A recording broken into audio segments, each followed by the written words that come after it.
Welcome to Behind the Voice, a sub-series of the Rural Recharge podcast. I'm your host, Jeb Smith, president of Florida Farm Bureau Federation. This special series takes you behind the scenes to meet the leadership team at Florida Farm Bureau Federation. Each episode will highlight the various departments that work together to ensure our members' voices are heard. From advocating for smart policy to providing vital resources, our staff is committed to fulfilling our mission of increasing the net income of farmers and ranchers and improving the quality of rural life. Our guest joining us today is Geoffrey Patterson, Director of Agricultural Policy for the Florida Farm Bureau Federation. And our conversation today will detail how Geoffrey and the Agricultural Policy team serve our members of the Florida Farm Bureau Federation and advance the voice of agriculture. Geoffrey, good to have you today. Well, thanks for having me. This is exciting. I'm excited to have you. So, Geoffrey, tell us a little bit about yourself and your background. So my background, I grew up on the western part of Alachua County, grew up around cattle and horses, so I've always had a deep love for agriculture. Got an ag operations management degree from the University of Florida. I met my wife while there at UF, and then kind of have had a very diverse path getting to Farm Bureau. Interned and worked on several large ranches early on in my career, and then had a few different sales roles. Ended up coming to Farm Bureau on the insurance side and worked as a claims rep here in the Alachua County area for almost 5 years. And then when the livestock position opened up here at the Federation, I moved over in late 2021. So coming up on almost 4 years being here. Well, thank you for that. You were actually in Claims Adjuster of the Year right before you left. I was, yep. Yeah. In 2019, earned that award. So that was real special. Absolutely. Yeah.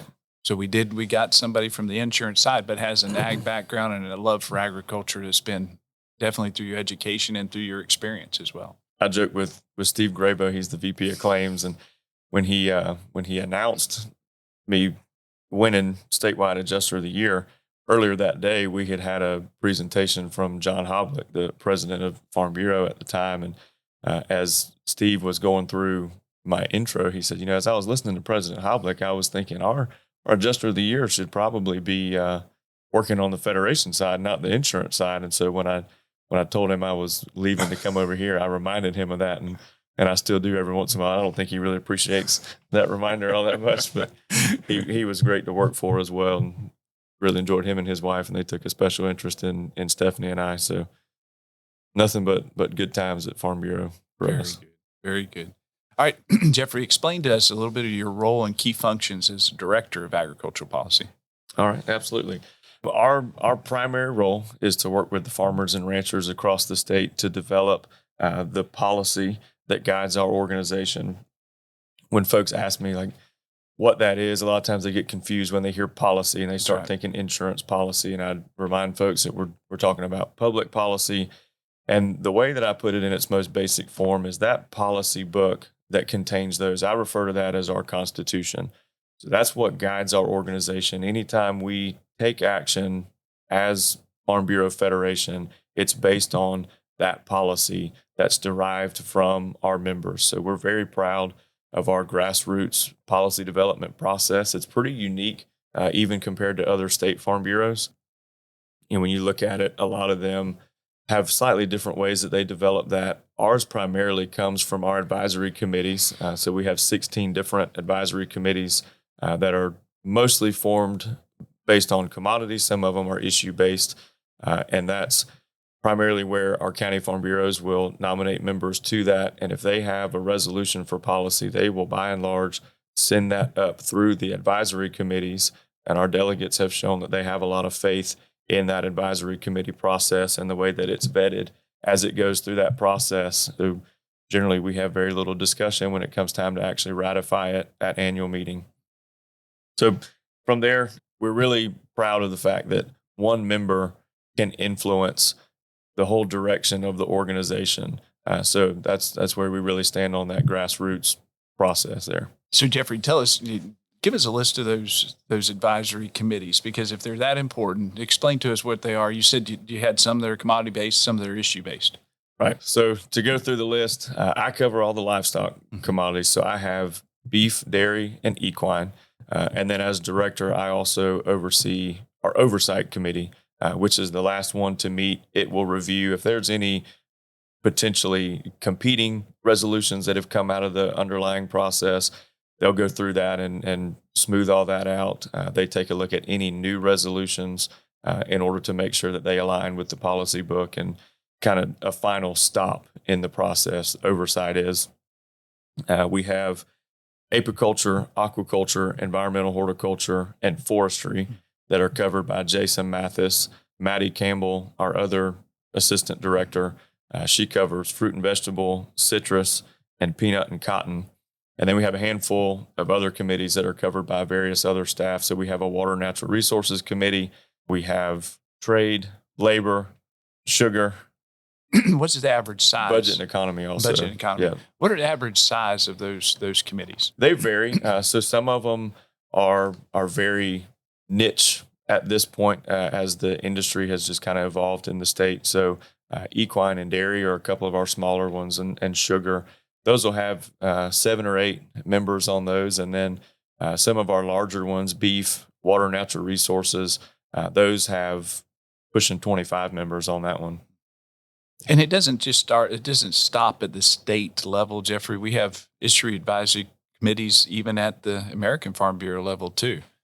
Absolutely. So American Farm Bureau, they've just added a new one. So I think their total is 11 now. And we're very fortunate to have currently 8 members serving on those advisory committees. So that really says a lot about the state of Florida that they would select that many members from the state to serve on those. We've got some very solid members serving there, and we really take those nominations with a great deal of seriousness to make sure that we're putting people forward who are actually going to be great contributors on those committees.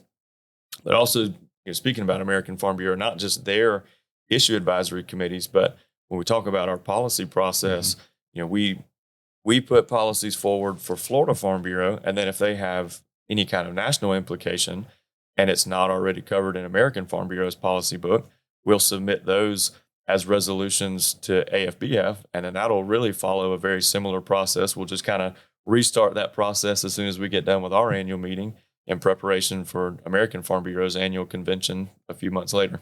And it is a very intricate process in which we're very involved in from beginning to end. And when it's to get that through, get these policies that may start with a member at the state level can actually make their way all the way up into federal policy at American Farm Bureau level is a very important matter.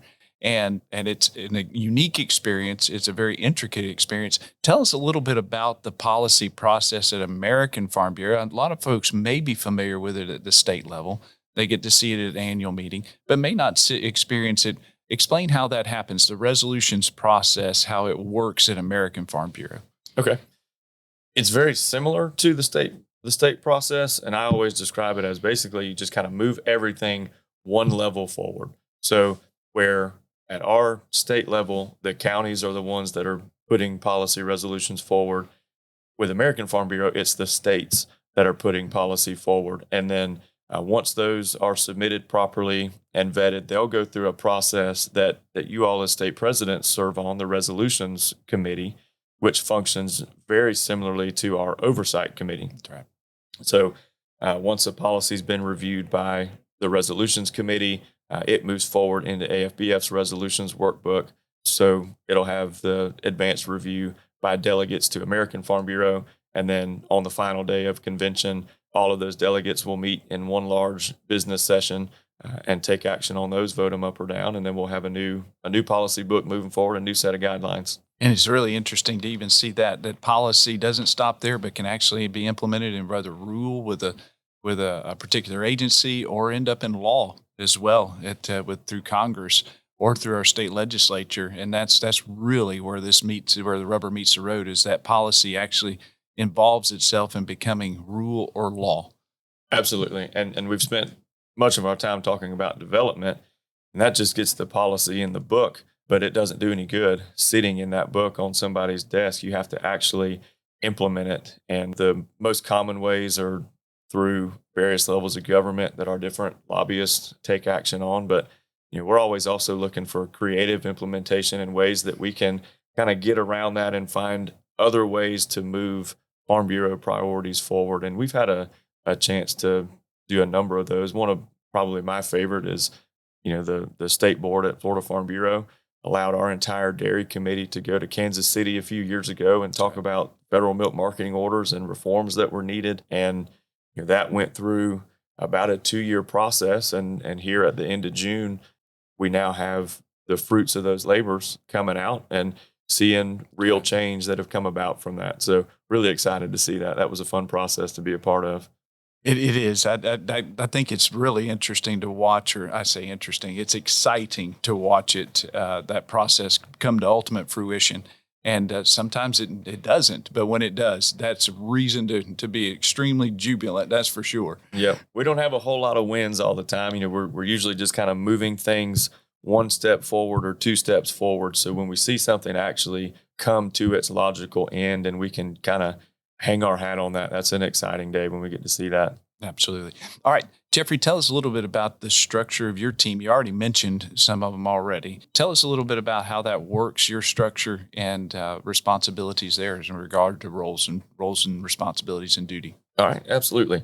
We're a small but mighty team. We've got a total of 4 people on our team. I serve as the director. We have 2 assistant directors and then an ag policy coordinator, which is a slightly new kind of revamped role from an administrative assistant position. So Jason Mathis, as I mentioned, he covers apiculture, aquaculture, environmental horticulture, and forestry. Jason's great. He's very personable. He builds such great rapport with his advisory committee members and does it so quickly. I'm always impressed to watch him with that. He's also very detail oriented. He, with farm tours and things like that, the way he puts those itineraries together and that kind of thing, he's great with that. Maddie Campbell covers citrus, fruit and vegetable, peanut, cotton. Maddie started as our intern in college. And then when I got moved to director, we had an opening at assistant director and we hired Maddie back to Farm Bureau, and she's done a wonderful job. Doesn't have an ag background, so she's jumped in with both feet. She's very tenacious in learning all these things and has very quickly endeared herself to the members on her advisory committees as well. And then Gracie Dukes has been with us for about 5 or 6 months as our ag policy coordinator. She comes from a farm family, has a couple ag degrees from ABAC, and has proven herself as a very hard worker. Lots of initiative. Was just announced as Farm Bureau's Employee of the Quarter. So we're excited for her. And Geoffrey, you mentioned farm tours. That's another thing that your staff does. Explain that, because there are a lot of tours that you do, whether it be agencies or by engagement with congressional delegations, but also other state farm bureaus like to come to Florida, like to engage in seeing what's happening here with our 300 plus commodities. Explain what your team does in light of that as well. Yeah, so Florida's very diverse. We grow over 300 commodities here in the state, and so we're a very popular destination when other state farm bureaus or other ag groups are looking to come do farm tours. A lot of times they want to come to Florida and see what we have to offer. The beaches don't hurt either. They like to be able to tack on a couple of days to see some of the other things that Florida has to offer. But when we're going through planning those, we really look at if there's something that state or group is really wanting to see. Sometimes they'll be really wanting to key in on a specific commodity or set of commodities. Other times they just want to come see Florida agriculture and they leave it up to us. And those are sometimes the most exciting, because then we really have free reign to kind of set that up and really show off our producers across the state. So with the relationships we have with our members through these advisory committees and other opportunities, we really can go through and pick out some of the best and brightest in the state and move through. We try to keep it as logistically feasible as possible in the way we move through it. But we really view that as another avenue for policy implementation, because they don't just come down and look at the production or look at our cattle or the citrus. They always talk about, what issues are y'all facing? What we're dealing with this in Iowa or Kentucky. What are y'all seeing here in Florida? And so we learn from them when they come down, and they conversely learn from us and they take things back to their state. So it ends up not only just being a fun time, but there's a lot of information shared, and we really grow from having those other states come visit so frequently. About how many of those will you do a year?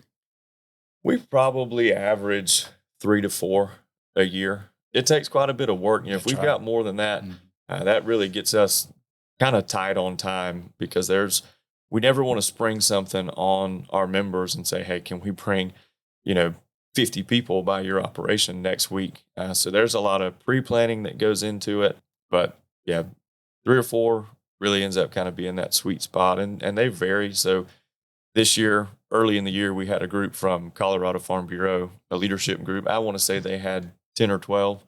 And then last year in the summer, Iowa brought, I think, 120 That's right. people. That raised a lot of eyebrows when we were calling folks. And yes, they said, yeah, come on. How many folks you got? Well, we're going to have 3 charter buses. They said, do what?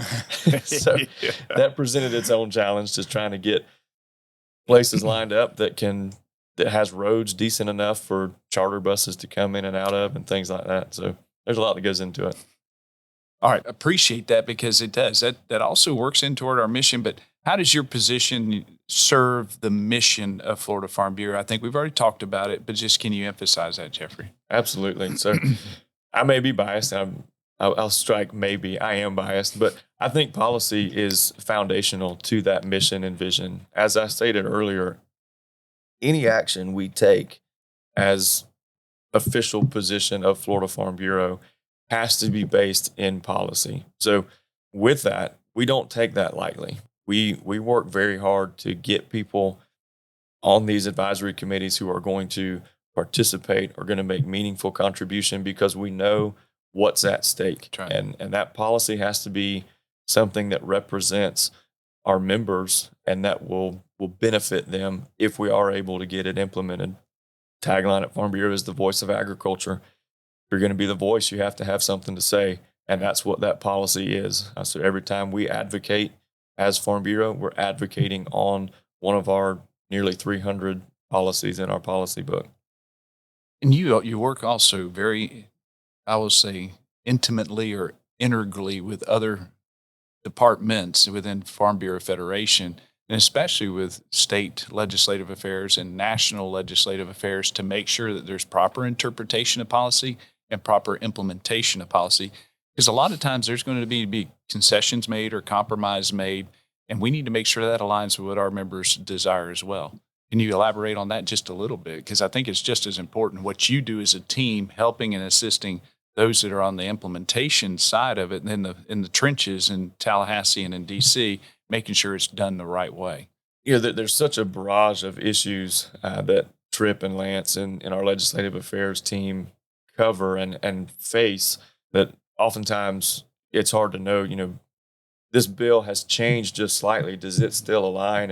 And sometimes it does, and oftentimes it doesn't. So there's plenty of times where a legislator will tweak a bill that they've introduced, in order to make concessions to a different group or something like that. And many times that change will alter the intent of that bill enough that we no longer can support it. And sometimes it goes our way as well, and we're able to impact that legislation and either get things removed that we can't really get behind, or get things added that our members really want to see, and then we're able to throw our full support behind that. But how we write policy is very important in that process, because if we get too narrow and too specific on that, then we have no latitude when those things change. And inevitably, they're going to change. So we have to write it in a way that we have some flexibility to continue implementation. But we can't be too broad, because if we are, then we really can't support one thing, because it's just our policy is just kind of ineffective at that point.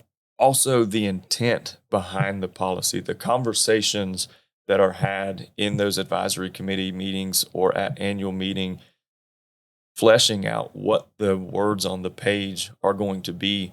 Those conversations are very important, because that enlightens us on why we have that, and that background is important. Excuse me, when we're looking at what is this legislation intended to do, and if it's meeting what that underlying cause was for our policy, then we can get behind it. I appreciate that elaboration, Geoffrey, because it's important. I think that folks know the policy needs to be written the right way to be able to allow flexibility, but also be stringent enough to provide direction. And I think that you put that very, very helpfully to explain what your intent is as a department as well, because that can be a very, very tough job to make sure you get it right. Right. Yep, it's always a challenge. We end up being accused of being wordsmiths sometimes, but words matter. Every right. single word in that policy matters, and so we've got a big job to make sure that what we're helping these members write is going to accurately reflect what it is that they're trying to accomplish, but also doing it in a way that our folks in Tallahassee and DC are able to actually implement that and really take action with it. Do you have any other thoughts for the listeners today, Geoffrey? The one thing I'll just add is to jump in wherever you can and get involved. We talk a lot about how a member can amplify their voice through Farm Bureau, and we mentioned it earlier just in this podcast of one person, one member being able to influence the direction of our organization. Well, when you do that, you're now influencing 133,000 member families.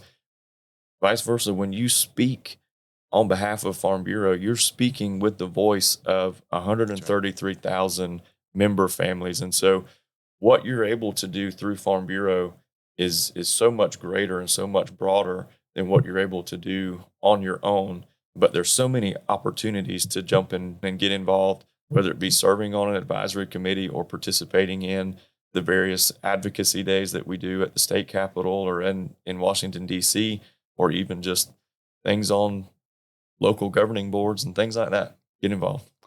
Geoffrey, and just with that thought in mind, how does someone become involved in an advisory committee? You talk about that we've named them. How did they become involved? If I were to wanted to start today, how would I be able to engage, at least show interest in joining an advisory committee? Absolutely. So one of the biggest things that we really don't waver from is our policy must be made by active producer, farmer, and rancher members. So that's the biggest thing. Is it's got to be by folks who are in it day to day, working in those areas. But if that's you and you're interested in serving on one of these, get involved with your county farm bureau. All of those nominations come from the county farm bureaus. So let your county leadership know that you're interested in serving on one of those. Let them know which one, and they'll put you forward in nomination. And then we review those, kind of sort them, and put everything before a group of us to kind of look through it. And then ultimately that decision is made by you as the president to look through and get those members assigned to those various committees. Well, I appreciate that. This is Geoffrey Patterson, the Director of Ag Policy for Florida Farm Bureau Federation. Thank you for your time today. I know it's been helpful and very helpful to a lot of folks to understand exactly what's happening in that department. Well, thank you for having me. This has been great, and love what I do for Farm Bureau, and glad to be here. Thank you so much for supporting the Rural Recharge podcast. We hope that you are enjoying these conversations brought to you by farmers for your benefit. While you're here, please consider giving us a rating or a review. It really does help us to continue to share the stories of our Florida farm families and the important impact they have on your community. Thank you, and have a great day.